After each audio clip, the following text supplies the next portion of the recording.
Olá pessoal, tudo bem? Mais uma vez hoje eu quero conversar com vocês sobre a dificuldade de aprendizagem. As causas, consequências, os possíveis tratamentos ou não. Uma criança com dificuldade de aprendizagem, às vezes as pessoas que observam muito essa criança, que tem esse cuidado em observar, até consegue suspeitar, levantar algumas hipóteses da causa. Mas na maioria das vezes é muito difícil. E eu vou dizer para vocês por quê. Porque quando o fator é emocional, e aí envolve uma série de coisas, mas os principais, tá? Bullying na escola só? Não.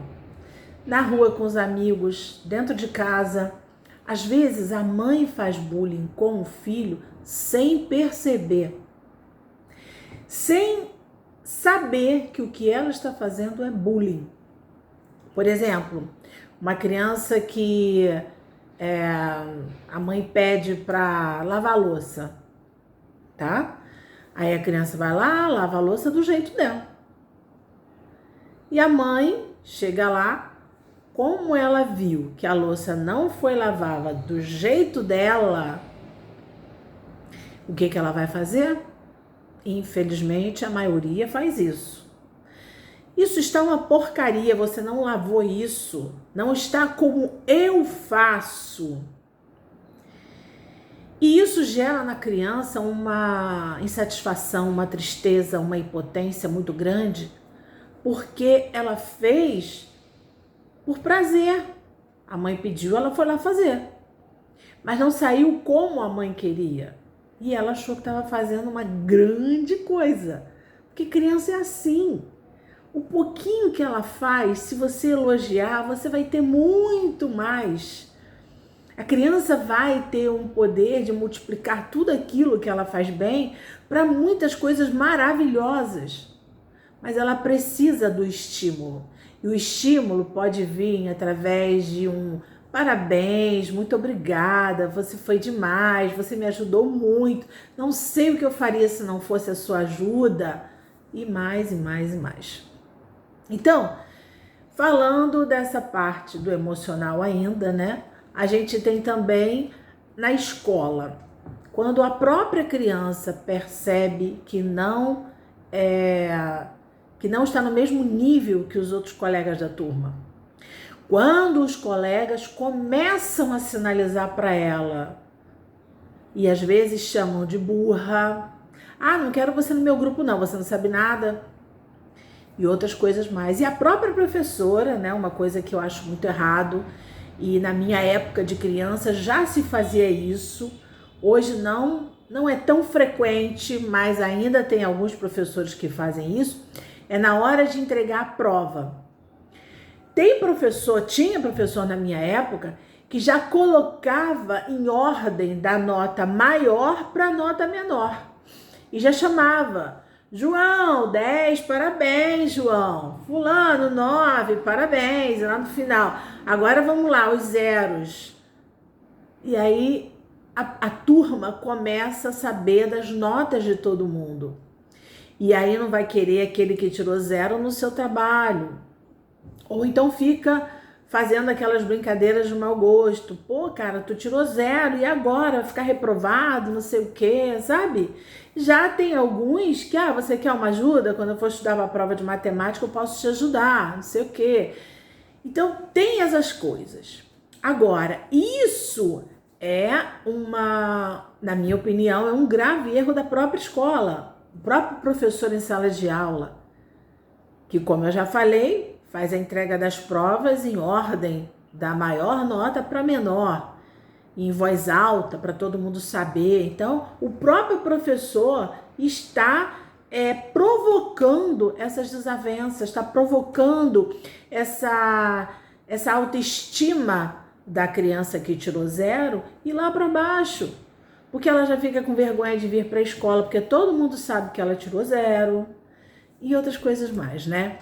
Então, os fatores emocionais, eu gosto de colocar esses dois, porque para mim são os que acontecem com maior frequência e que as pessoas não se dão conta de que é um erro gravíssimo. É tal, vocês vão me desculpar, mas é o tal do falta de bom senso, né?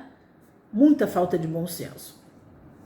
Outros fatores são os transtornos da aprendizagem e outros transtornos que não necessariamente são transtornos da aprendizagem, como, por exemplo, o TDAH e o transtorno do PAC, né? Eles não são transtornos da aprendizagem, mas eles causam transtornos de aprendizagem na criança. Eles, na maioria das vezes, 90% dos casos de crianças com transtorno do PAC e com TDAH, elas têm sim dificuldade na aprendizagem, mas não por conta dela não saber, mas por conta dos fatores atrapalharem o aprendizado dela, né? No caso do TDAH, a hiperatividade é a falta de atenção. E no caso do transtorno do PAC, a decodificação, a informação que ele recebe do cérebro não é compatível àquela real que o ambiente está propondo para ela e ela precisa responder de acordo com aquilo. Então, da aprendizagem, transtorno da aprendizagem, dislexia, descalculia, que mais? Descalculia, desortografia, disgrafia, são da aprendizagem mesmo. É aquela que você tem dificuldade na escrita, você não memoriza todas as letras, todos os números, na hora de escrever você tem dificuldade porque a sua memória falha, né? Ai, meu Deus, acabei de ver isso agora e não lembro. Então, esses são da aprendizagem. É que nem o de matemática, né? Que é o descalculia. A pessoa tem dificuldade em fazer uma conta. Por exemplo, vai ao mercado com R$50, quer comprar, sei lá, 1 quilo de batata e ela tem dificuldade de saber se o troco está certo ou se está errado. Eu lembro, eu tenho TDAH, como eu já falei aqui para vocês, quando eu era criança e minha mãe me dava essa tarefa, né, de ir na padaria comprar pão e olha o troco e tal. Minha mãe sempre foi muito boa em matemática. Os cálculos dela sempre foram assim muito rápidos, né?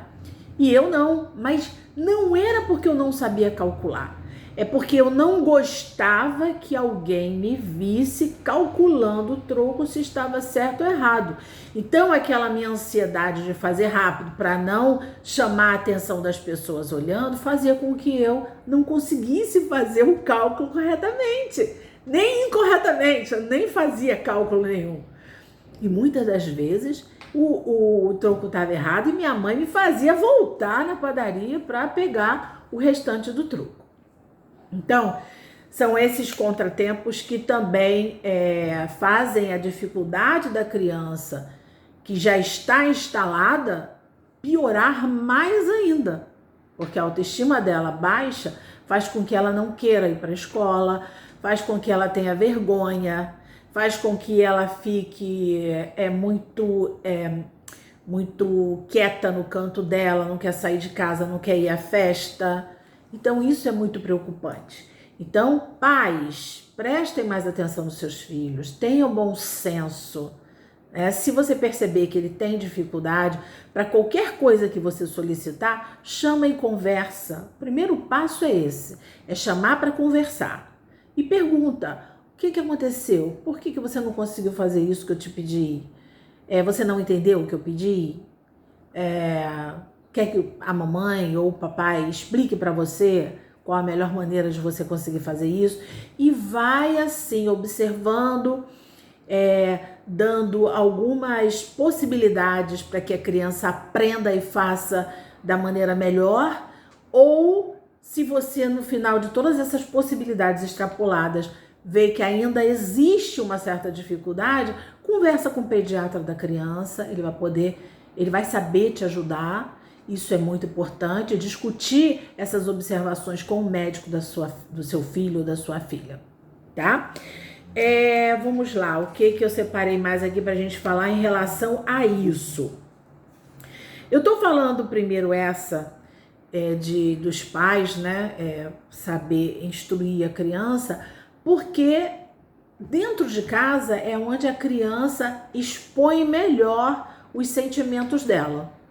Então, é um ambiente mais fácil de você observar as dificuldades, tá? Mas tem muita criança que faz o contrário. Faz isso na escola e a professora, muito atenta, né, já começa a tirar informações da criança para poder saber como que ela pode ajudar. O momento que ela vai marcar reunião com os pais para conversar sobre isso, conversar com os outros colegas envolvidos também na educação dessa criança na escola, né, de outras disciplinas.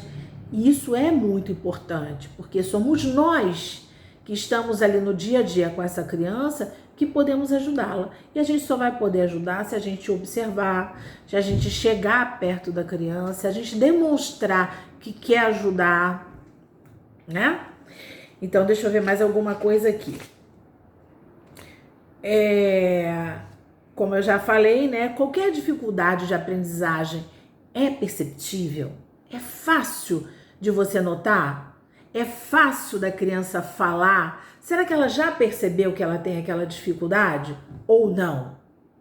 Não, gente, não é fácil, principalmente para a própria criança. Para ela é mais difícil ainda, porque a cabecinha dela fica assim se perguntando um monte de coisas. Por que que ele consegue e eu não consigo? Mas o que que eu estou fazendo de errado? Se eu entendi tudo que a professora falou. Então, não é fácil não, é difícil sim. É difícil para o pai e para a mãe em casa observar e já perceber qual é a causa. É difícil para a professora também de estalo perceber a causa. É difícil também para os amiguinhos que estão diariamente com ela perceber a causa, né? A gente percebe as consequências. Uma nota ruim, uma reprovação, uma desatenção, um choro fora de hora. Mas a causa é muito difícil. Então tem que ser uma observação muito cautelosa, muito atenta. Tá? Por que que eu tô falando tudo isso para vocês? Porque eu percebo aqui na minha clínica que os pais, quando chegam, e no primeiro momento, ainda na entrevista, eu já percebo qual é a causa. E ela é tão fácil, tá tão ali transparente, mas para os pais tem uma cortina na frente, né? Mas é lógico, eu não me antecipo, eu não sou não entrego aquela proatividade. Não, eu tenho que observar mais, porque eu também posso me enganar. E eu só posso dar certeza no final da avaliação. Mas, tipo assim, 70% dos casos, na entrevista, eu já sei qual é a causa. E na maioria das vezes, é uma coisa muito simples de ajustar.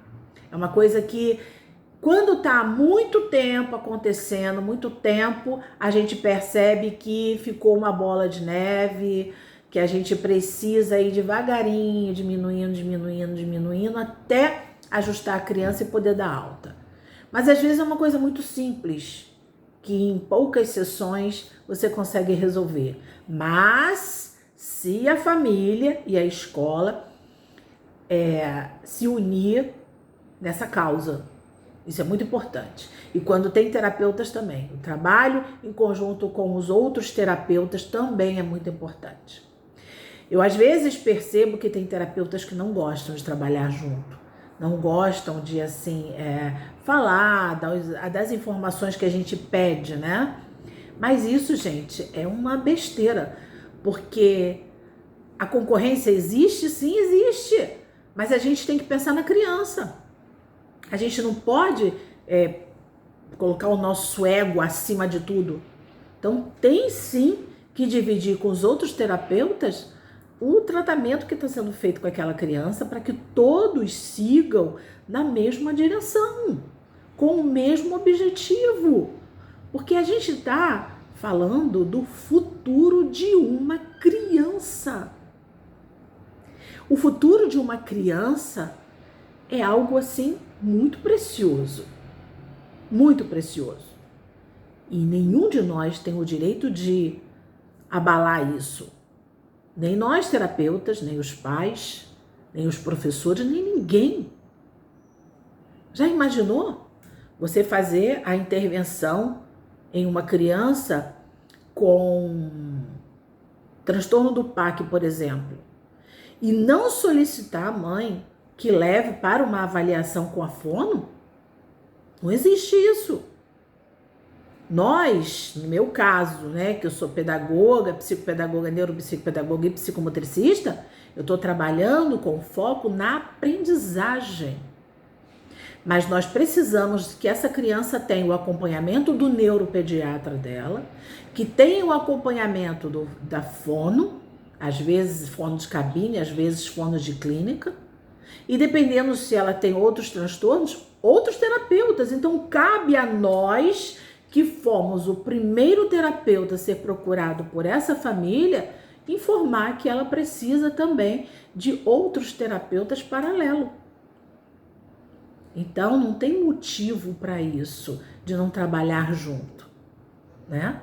Mas é isso. Então, por hoje é isso. Se ficou alguma dúvida, se de repente eu respondi alguma coisa que você pensava de outra maneira, manda um direct para mim, que eu vou ter imenso prazer em te responder, tá bom? Mas não fique com dúvida. Se você é papai, mamãe, professora, madrinha, padrinho, não hesite, me mande a sua dúvida, a sua pergunta, que eu vou te responder. O meu objetivo aqui no canal é o futuro da criança com dificuldades de aprendizagem. Dos adultos também, mas é muito mais comum a gente receber crianças, tá? Mas eu também cuido de adolescentes, adultos, idosos. Então, se vocês estão assistindo, por favor, mande sua dúvida, sua pergunta. Não fique com vergonha, porque pode ser uma dúvida que para você é simples, mas de repente não é. Tá bom? E se você que ainda não se inscreveu no meu canal, por favor, curte. Se você assistiu o vídeo, por favor, curte. Manda suas dúvidas, manda temas para mim, para a gente trabalhar aqui, para a gente trazer algumas coisas e colocar em questão, tá bom? E você que é profissional da área e gostaria de fazer um bate-papo comigo, por favor, me mande também, porque eu vou adorar fazer isso, tá bom? Então não se esqueça, se você ainda não se inscreveu no canal, ó, clica aqui em inscreva-se, no sininho, e dê o seu like. E não esquece, compartilha suas dúvidas comigo, tá bom? Muito obrigada e até a próxima. Tchau!